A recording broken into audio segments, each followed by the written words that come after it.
Welcome everyone to Mellow Monday.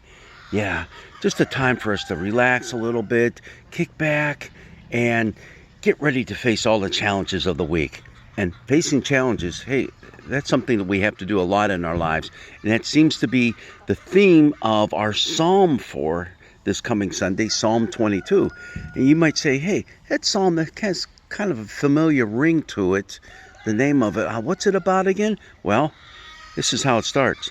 My God, why have you abandoned me? Why have you forsaken me? The words of Jesus from the cross. Jesus very likely was quoting this psalm as he hung on the cross. It's a psalm of lament. It's one that every good Jew would know deep in their hearts. They would have the whole thing memorized by heart, as they would many of the psalms. But especially this one, because a psalm of lament, and this is one of the most powerful of the ones that we have, was meant to draw you closer to God, but in a way in which was faithful, but yet you weren't afraid to question, God, where are you? Why haven't you shown up in my time of need? Why are all these bad things happening to me? Now tell me, you have never done that in your life. Yeah, right. We've all probably encountered many times when we wondered, is God really there for me? Okay, so that's basically a psalm of lament. And so you implore God to come and help you. You lay out the problem, what's going on. Again, you ask, where are you? Are you going to help me, God? Really? And then all of a sudden, you kind of sprinkle in throughout that psalm words of trust. I know you're going to come through, God. I know you're going to do it. You've done it in the past. You'll do it again. And that's what we find all through Psalm 22. Now, the psalm is kind of basically divided into two parts. The first part is all the stuff that's going wrong and, hey, I need you to come help me.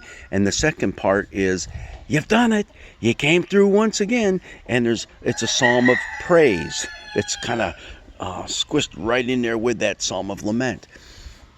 This coming Sunday, we're only going to be doing the second part of it. We're going to end up with a little clip of the lament at the very end, where it says, but you, O Lord, do not be far away. O my help, come quickly to my aid. Deliver my soul from the sword, my life from the power of the dog. Save me from the mouth of the lion. Okay, so we start there. We're kind of finishing up the lament part, and then we move right into the good stuff that you've done it, Lord. From the horns of the wild oxen, you have rescued me. So you know what?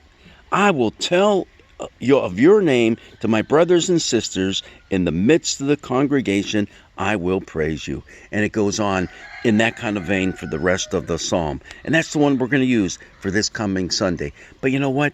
What you really need to do is read the entire psalm to get the flavor.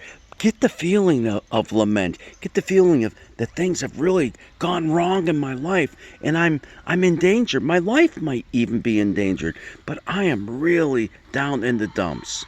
Please, God, come to my aid. Come to my rescue.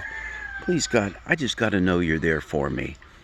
That's why it's such a beautiful psalm. But then don't forget the last part of it.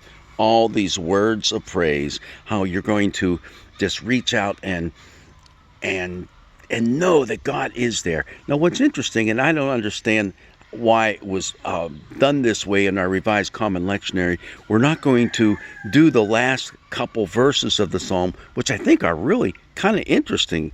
It says, to him indeed shall all who sleep in the earth now bow down. Before him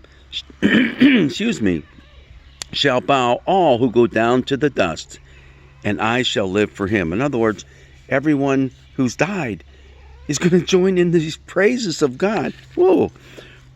Posterity will serve him, and future generations will be told about God and proclaim his deliverance to a people that aren't even born yet. It's really a very interesting and cool way for the psalm to end. So, in other words, once you've done it for me, God, and you have done it, everybody, past, present, future, is going to join in singing your praises. And let's all do that on this Mellow Monday.